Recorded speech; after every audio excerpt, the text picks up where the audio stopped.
So ito na. Unahin natin, mga kababayan. So itong una nating pag-uusapan ngayon, mga kababayan, ay patungkol po dito, no, sa pahayag ni PBBM, no, sa mga katanungan. Yeah, Miguel of shoutout na Mindaan kay Mars Wishi and kay Sheila Katabian. Miguel of shoutout po. Mga kababayan, ang ano po ni PBBM po ay nagbigay po siya ng pahayag, no? Kasi in-interview po siya ng media, no? Patungkol sa mga rally nga na nagaganap kasi syempre, mga kababayan, kinabahan din po, no, ang mamamayang Pilipino kung baka matulad tayo sa Indonesia, matulad tayo sa Nepal. So sabi nga ni PBBM, kung hindi lang ako presidente, ay isa ako sa sumali dyan. Kasi kahit ako presidente, galit. Yeah? So, pakinggan ninyo ang hinaing ng taong bayan. Kung ano man ang kanilang nararamdaman. Natural lang yan. Naghirap sila magbayad ng tax. Yun ang sabi ni PBBM.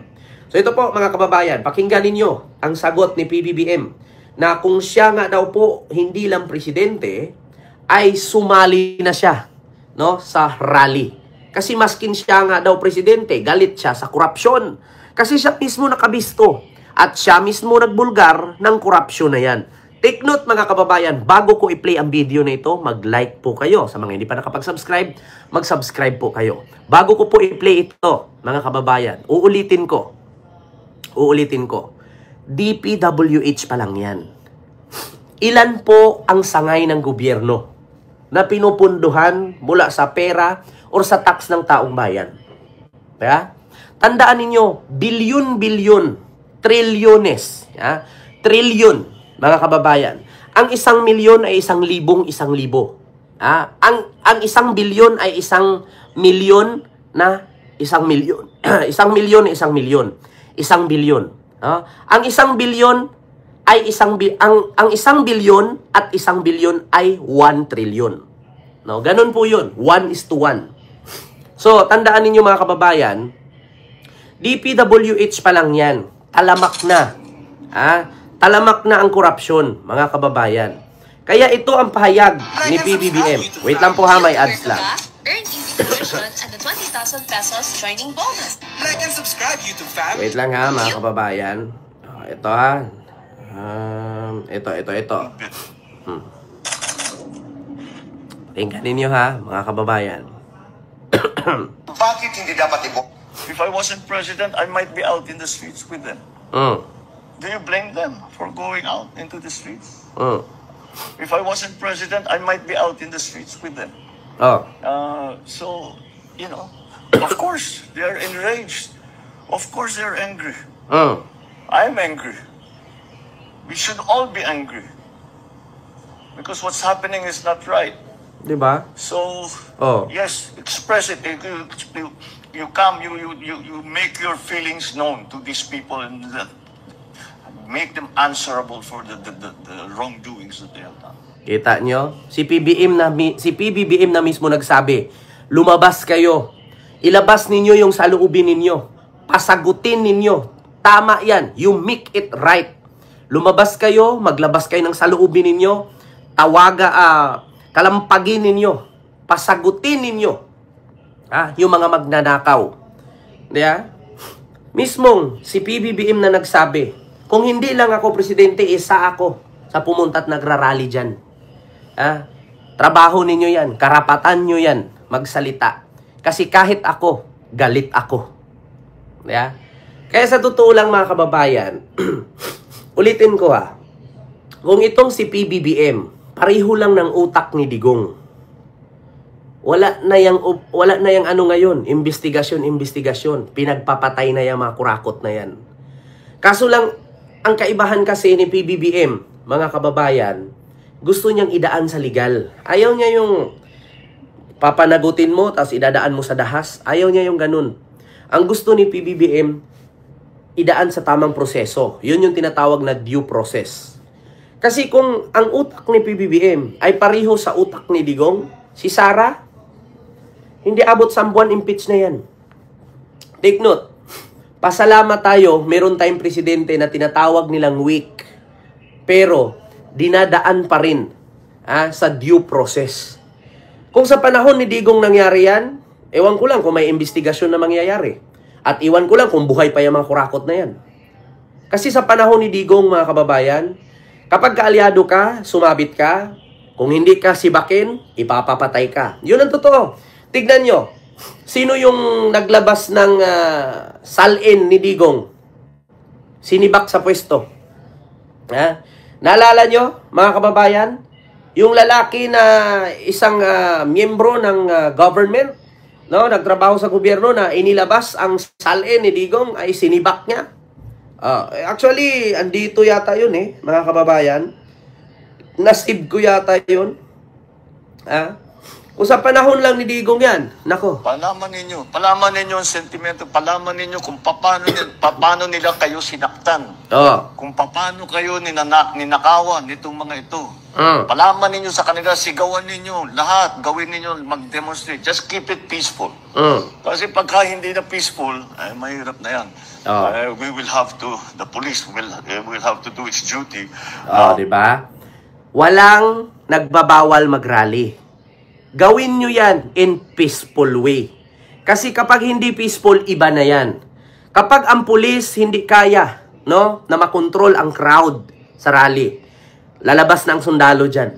Kapag hindi kaya ng sundalo kontrolin ang rally na yan, doon na magdeklara ang Commander-in-Chief ng martial law.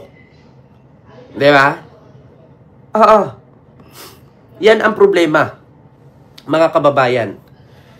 Kaya sabi ko sa inyo, may nag-comment nga dyan, 1.3 trillion daw ang nawala. 1.3 trillion daw ang nawala. Buti nga, 1.3 trillion lang yung nawala Sa panahon ni Digong, alam mo ba kung magkanong nawawala? Kung babalikan lang natin sa panahon ni Digong, dyan pa lang sa build na putang inang build na yan. Nakitaan lang na ang dating gawang kalsada na biyak, sinimento, iniskrapan, parte na ng build. Alam nyo magkano nilalagay? 1 million. Biyak lang. Pumunta ng NAIA, na biyak ang bubong, binadgetan, 3 million. Build na. Ganyan po sila. Paano kumuha ng kickback? At meron pa nga ako nabalitaan, mga kababayan. Isang congressman, no, at naging house speaker pa. Ang kalsada, binadgetan ng 84 million. Highway yan Pero alam nyo ang nagawa. Ang binadgetan ng 84 million instead na yung highway, yung kalsada papunta sa bahay niya mula sa highway. Doon ipinatayo. Pero ang nakalagay sa DPWH, kalsada, highway, national road. National road ang nakalagay sa audit at sa DPWH. Pero saan pinatayo? Doon, mula sa kalsada, papunta sa mansyon niya. Mamaya, tatalakayin natin yan. Reklamo yung mga DDS, 1 trillion daw ang nawala. Sa panahon ni Digong, hindi lang 1 trillion. May nagtanong, Kent, nasaan na si Saldico? Hampasin ko pa yan pag nakita ko yan. Ba't niyo itatanong sa akin, kamag-anak ko ba yan? Ba't yung tatanong sa akin kung nasaan si Saldico? Hampasin ko pa martilyo ulo niyan. Kung nyo hanapin sa akin yung mga nawawala. But to show that you are enraged, to show that you are angry, to show that you are disappointed, to show that you want justice, to show that you want fairness, what's wrong with that? I want to show that there's justice. I want to show that there is fairness. I want to hold these people accountable just like they do. So I don't blame them. I don't blame them. Not one bit. Diba? Si BBM na mismo nagsabi, ilabas nyo, nasa tama kayo. Ilabas ninyo, nasa tama kayo. Gawin ninyo kung ano ang kaya ninyong gawin. Bakit mga Duterte alam mo lahat kung nasaan? Pero si Saldico para kang blind mice. Alam mo, TG Avilla, wala akong pakialam kung sino man yung mga putang inang Poncio Pilato na mga Duterte na yan at mga Saldico na yan, kung sino man yung mga hayop na yan. Bakit ninyo hahanapin sa akin si Saldico Aber? Sige nga, Kapag dating daw sa Duterte, alam ko. Natural alam ko kasi nagbibideo sila. Tanga ka ba? Natural alam ko kung saan si Sara, kung saan si Pulong, saan si Digong. Kasi bakit? Araw-araw ka ba naman ang haharap sa vlogger? Kaya nga dahil sa kakaharap nila sa camera, di ba? Napapahamak yung tatay nila, hindi nakakauwi. Tapos tatanungin mo sa akin, bakit ang mga Duterte alam ko, si Saldico hindi? Bakit nakita mo ba Saldico nagbablog-vlog? Alam ko, DDS ka, bubo ka. Pero ang mga DDS, hindi bungol, hindi tanga, hindi bulag. Paano hindi ko malalaman kung nasaan si Sara? Kung kada kilos niya may vlogger na kasunod. Di ba? Sagutin mo rin ako. Bakit itanong mo sa akin kapag mga Duterte alam ko, pag si Saldico hindi? Paano hindi ko malalaman ang mga Duterte? Kunting utot lang kailangan may media. Si Saldico, nakita mong nagbablog? Hindi mo nga nakikita, to sa akin itatanong mo? Adi ka ba? Alam ko, kayo mga DDS, mga bubo kayo. Pero hindi kayo bulag, hindi kayo bungol. English nun. I know you DDS is stupid, but you are not bungol. You are not blind. I know that all of you buisit na idiot na DDS, you are stupid. But you are not totally blind. You are not totally deaf. Putang inang yan. Tatanungin mo ko, kapag Duterte, alam ko kung nasaan. Paano hindi ko malalaman? Maya-maya, Instagram. Maya-maya, Facebook. Maya-maya, may vlogger. Paano hindi ko malalaman? Tanga-tanga ka pala eh. Alam ko na bobo ka kasi DDS ka nga. Hindi naman natin makaligtaan yan. Kapag DDS bobo, pero hindi bungol. Hindi bulag. Ikaw nga, hindi mo alam to sa akin, itatanong mo. Anong connection ko kay Saldico? Sige nga, tanungin kita.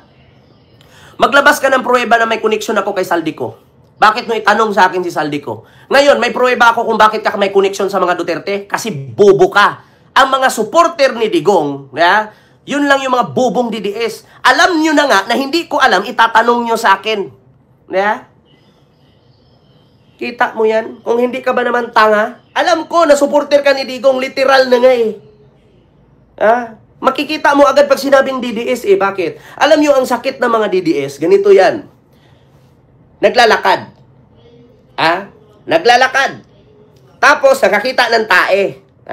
Hindi yan kumbinsido na tae. Anong gagawin nila? Hahawakan pa yan, aamuyin. Bukod sa inaamoy, didilaan. Paglasang tae, pag amoy tae, tsaka maniniwala. Kasi bubo nga. Ganyan ang mga DDS. Diyan mo malalaman. Alam mo yung mga DDS, ganito. Ken, pabili ng tubig. Ay, wala pong tubig. Anong sasagutin? Walang tubig. Ay, hindi. Meron. Liguin kita. Ganyan yung mga DDS. Sinabihan mo na walang tubig. Uulitin pa. Walang tubig. Hindi. Meron. Liliguin kita. Ma'am Rosalie Hopkins, maraming salamat po, ma'am. Sa yung super sticker. Thank you so much. Di ba mga loyalista, mga kakamping, matatawa ka na lang mag-isip. Di ba? Ma'am Chichi Burichi, ayun, maraming salamat ma'am sa yung super chat. Can't easy lang. Talagang wala ng lunas ang DDS. Kaya nga po, ma'am eh. Maraming salamat po, ma'am Chichi Burichi. Kita ninyo?